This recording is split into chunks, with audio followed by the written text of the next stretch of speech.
Hi, welcome back everybody to Operation Tirpitz. This is January 1944. Japan turned 16. One bit of housekeeping is that the attack in A-21 Spitfire did choose as the Soviets to take a hit on his third destroyer here. I don't think that got covered in the video, but so that destroyer is gone, and the American and British destroyers are still alive.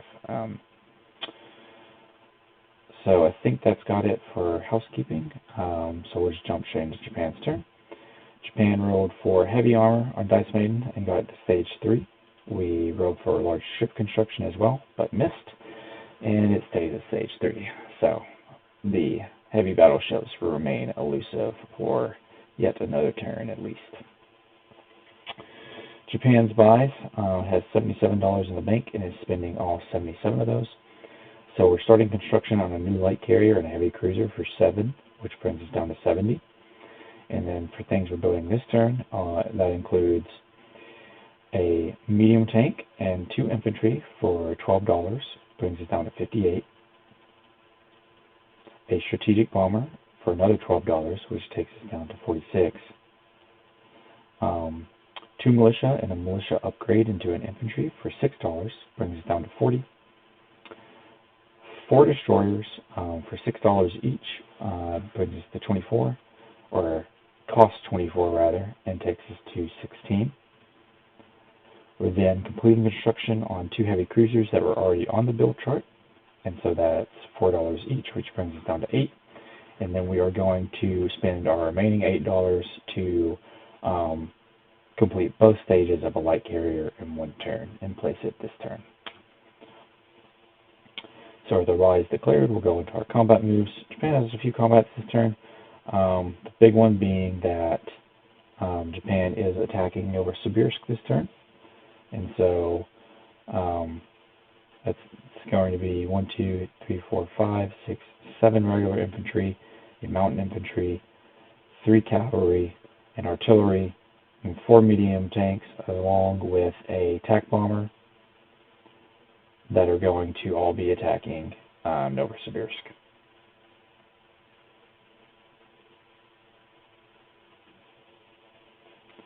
So that will be interesting to see how it rolls. Other combat moves. The strategic bomber on the Marshall Islands is going 1, 2, 3 onto Wake and is bombing the port that all the ships are in port at. It is being joined by the fighter in Tokyo. It's going to go 1, 2, 3, 4, 5 and land on the carrier space available there, as well as all 4 of the other fighters are in MP-36 as escorts. So strategic bomber bombing the port with 5 escorting fighters. And I have been in contact with Deathist, and he has elected to have all 3 of his fighters attempt to intercept. I really don't know why this fighter will not stay on this light carrier. I'm about to just put it next to it, and it's on the light carrier. Okay. If any of these fighters die to interception, that one's going first. Anyway, other combat moves. So recently there was a terrain modifier sheet that was shared on the Discord, showing telling what land zones face what terrain and what terrain borders are. On that spreadsheet, it says that Western Australia, if you move from South Australia to Western Australia, you face a mountain border, but it does not list a mountain border for going from Western Australia into Southern Australia. And then same thing, New South Wales into South Australia is a mountain border, but South Australia to New South Wales is not a mountain border. So with that being the case, the 2 medium tanks that started in Western Australia are going to take South Australia, walk into it for free, and then they are going to blitz into New South Wales. Joining them are going to be 2 Marines that are going to hop on the 2 destroyers that we have, MP-61. These are going to come down 1, 2, 3, and 2 P-72. and those two Marines are both going to join the attack on New South Wales. One of the transports that is in port here, or not in port here, but just in P61, is going to pick up the remaining Marine and artillery, and it's going to go 1-2 into P70, and is going to have its units join that amphibious assault into New South Wales. That's technically non-coms, all of the remaining stuff there. Another combat move that we do have is that this strategic bomber is going to end its turn in Western Australia, but since there's an airfield and a non-Tonkin, it has just enough movement to go 1, 2, 3 and carpet bomb Ceylon, just for funsies, and then it'll go 4, 5, 6, 7 into Western Australia.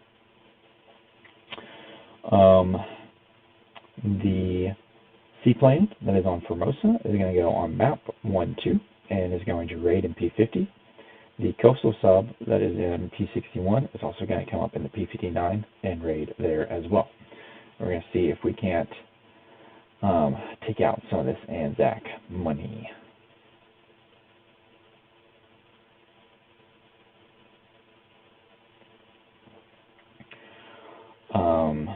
And there's nothing really we can do about all these submarines, except just watch 10 of our dollars sink to the bottom of the ocean every turn. Oh well. However, this is a combat move in that all 6 of these ships, since they were in port, are considered to be in the same, starting their movement in the same sea zone as all of these subs, which means they get to move out of said sea zone without getting fired upon. So we are going to make use of that, and we're going to go 1,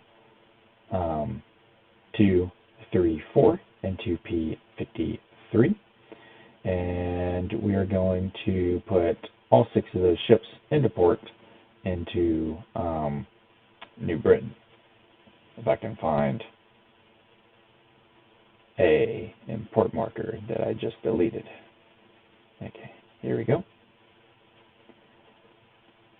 I think that's technically a combat move since we had to move out of the sea zone containing the subs. One other combat move that I almost forgot, but I'm glad that I didn't. The infantry on Alaska is going to board the destroyer, and we're going to go 1, 2, 3 into P13, and we're going to take the Pacific Northwest. Very fun for us.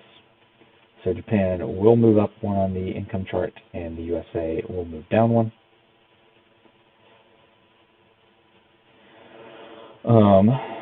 I think that has got everything covered. So we will save the big one for last and do all of these other combats first, which I guess New South Wales is also kind of a big one. But anyway, so first we'll just go ahead and do our strategic bombing of Ceylon. So that is going to be 3 die at 2, and we will roll those. And we do get a hit with that, so the militia on Ceylon is destroyed. Next, we can do the attack on Wake. So we have 5 escorting fighters on our side at 3, as well as a strategic bomber at 1. And on the American side, we have 3 intercepting fighters. So we will roll all of this, and it looks like I did not pick up that one. But I will roll it after roll it after these. So it hits. So there are 2 hits on both sides. So 2 American fighters get deleted, and 2 Japanese fighters get deleted. So that's 1, 2. And when deleting this guy, 1, and we'll delete the fighter that came from Tokyo as well, 2. So thinning out our air forces a little bit there. The Strat Bomber will survive on its journey to attack this port. However, it does face an anti-aircraft roll, so we will roll that to see if it gets to land or not. And in fact, it does get hit by the anti-air, and that's okay. That's why we bought another Strat Bomber, but it is sad. So it is dead. It does get to do port damage though, so we will roll our 2d6s. And that's going to be, whew, that would have been nice to have against the major factory. That is going to be a full 5 damage on the major port in Wake Island. And Death It Is has elected not to move any of his ships outside of port due to the port being damaged. So we'll just set this on top here. Alright, so that's done. We can do sub-rating now. So we'll get our D12 up here, and we'll bring these 2D6s that I already deleted back. Alright, so my coastal sub is at a +1. The British line is at a +3. So Japan will be the one on the left, Britain will be the one on the right, and Britain 1 will get a +2 modifier to it as a result, and then we're rolling the D2 to see if my sub survives due to the anti-submarine warfare roll. So no damage, but no sub death either. We will now do the seaplane rating, and basically the exact same roll, except it just doesn't face an anti-submarine warfare roll. The British die will get +2, and the Japanese die will be the one on the left. Alright, so no rating damage. Oh well, we tried. So that does lead us now into the attack on New South Wales. So Japan on round 1 will have 2 tanks at 6, 3 infantry at 2, or 3 marines I guess at 2, and they're fighting against the militia at 2 and infantry at 4.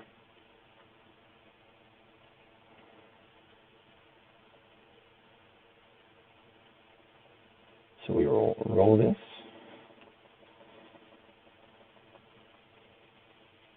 Alright, we take no casualties, excellent, and we deal 1, so the militia is dead.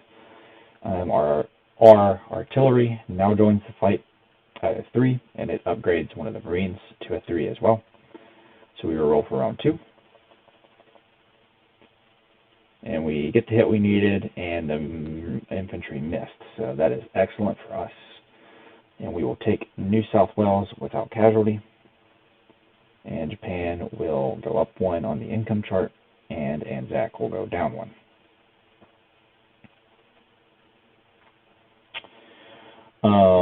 Other combat, I believe all that remains is the attack on Novosibirsk.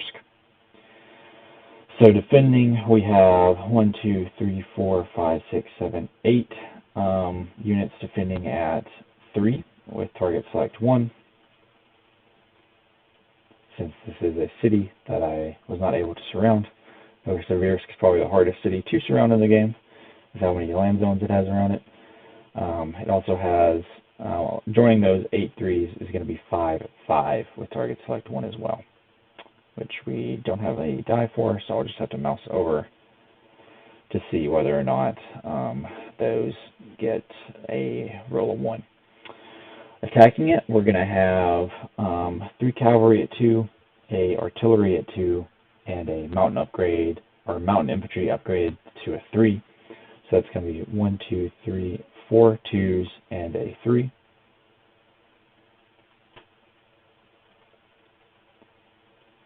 We are also going to have 1, 2, 3, 4, 5, 6, 7 regular infantry at 1, 4 medium tanks, and a attack bomber. So 7 at 1.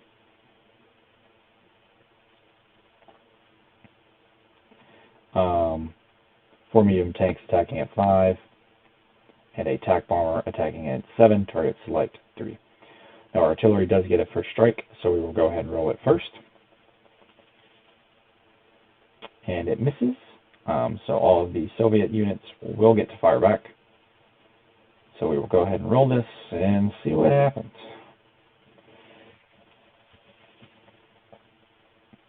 Looks like I put my die too close to each other. Oh well. So it looks like Japan on round 1 gets 2 hits, 1 from the tank, 1 from the infantry, and wow, the Soviets missed everything. So we will take those free 2 hits and not complain. So now our artillery die gets rerouted back to it, and we will roll for round 2.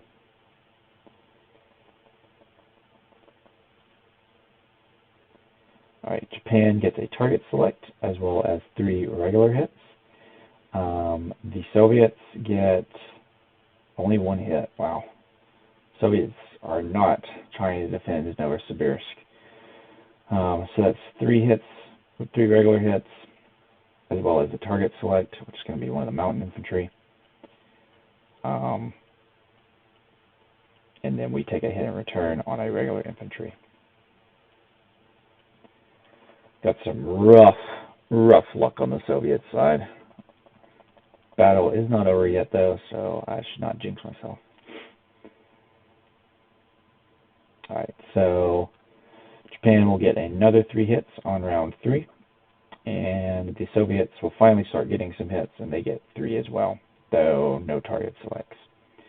So Japan will take its 3 hits on 3 of its regular infantry, 1, 2, 3, and the 3 hits Japan got will take out the last of the 3s on the Soviet side. So we will now go into round 4. And Japan will get 1, 2, 3 hits, so there will be 1 surviving Soviet mountain infantry left, and the Soviets got 2 hits. Both of those are a 2, though, so no target select.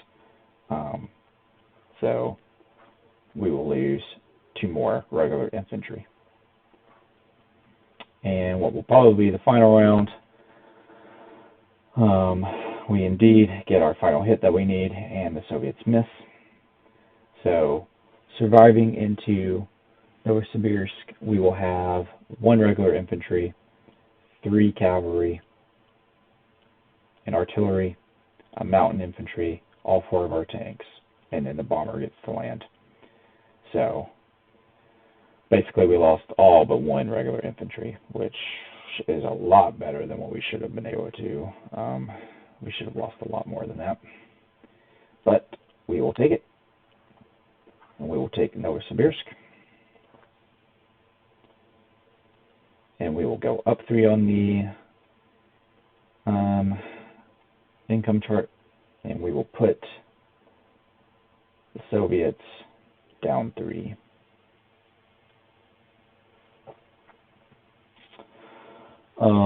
So yeah, that is very nice for us, especially got those 2 factories. So that would pretty well. Soviets are not long for this game, unfortunately, it appears for them. If I have both of us pushing at them, but I doubt the game die allows us to get that far to see that. But we'll at least have some Japanese shenanigans just taking land next turn, it appears. Anyway, that should be the end of all of our combat moves. I don't think I missed any of them.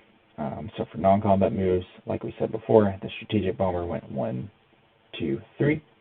And it's going to go 4, 5, 6, 7 and land into Western Australia. We are going to land the attack bomber that attacked Novosibirsk. It started in Suryong, so it's going to go, it went 1, 2, 3, and the only place it actually can land is Kobdo. The escorting fighters landed back on their carriers. The Strat bomber died. All of these ships. So the 4 transports that are left are going to move 1, 2 and go into port into Singapore. Just looking fine. There it is.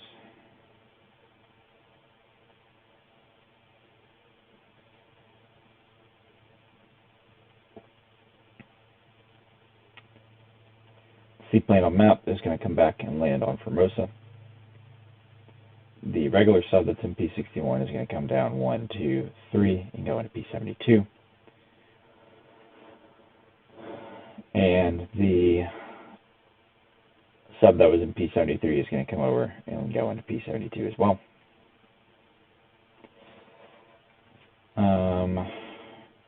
the 2 TAC bombers that were on the Caroline Islands are going to go 1 into P-46, 2, 3, 4, 5, landing on New Caledonia. And the medium tank and the airborne infantry that were in Rihe are going to rail down into Hunan. And an infantry that was in Hunan is going to walk, or an infantry that was in Kwang Tung rather, is going to walk over into Hunan as well.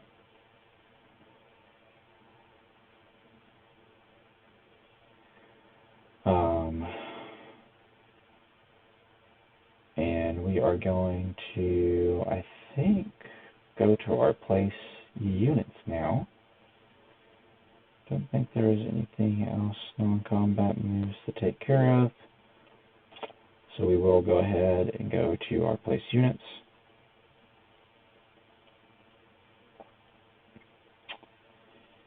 The militia upgrade is going to go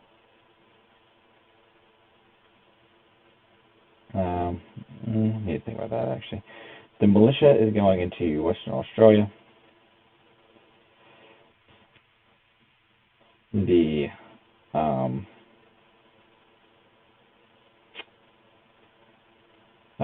strategic bomber is being built in Tokyo. All 7 of these ships are being built in the Tokyo shipyards, and they are being built in port.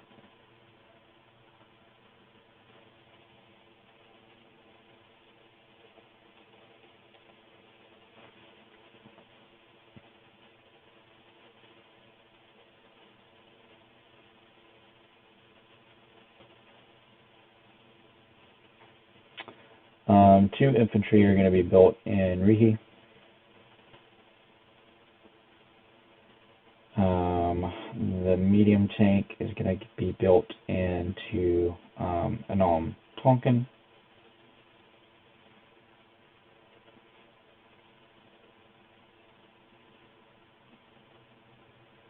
And all it's left is a militia and infantry upgrade, or militia upgraded to an infantry.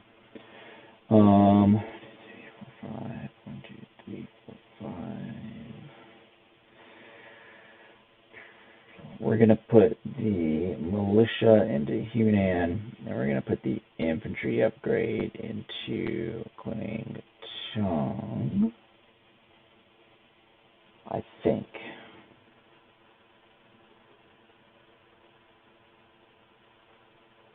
I do believe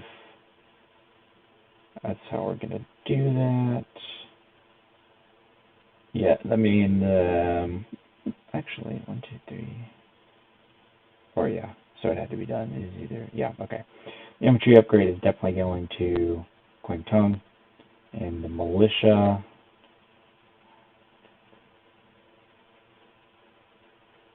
yeah, we're just going to put the militia in Hunan as well. And so that'll be that. That's our place units. We'll go down to and collect our income.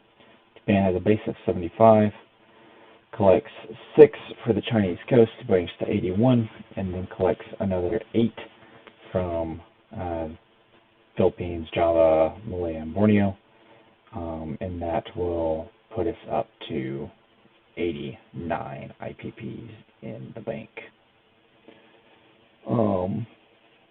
Looks like there was housekeeping to keep track of regarding the German bank and the Soviet bank as well. Soviets we can do real fast. Soviets had 25 and collected 5, or no, they were at 28 and collected 5. So the Soviets have 31 in the bank. The Germans, I don't know if there's any changes to that. I think they put it in the Discord, but I'll let the Shadow knows what his bank's supposed to be, so I'll let that. I think that was in there, but I just missed it. Oh well. Anyway, so yeah, with that we will call it an end of the Japanese turn, and we will pass it over to Subscoldian for the British Commonwealth and Free French turns.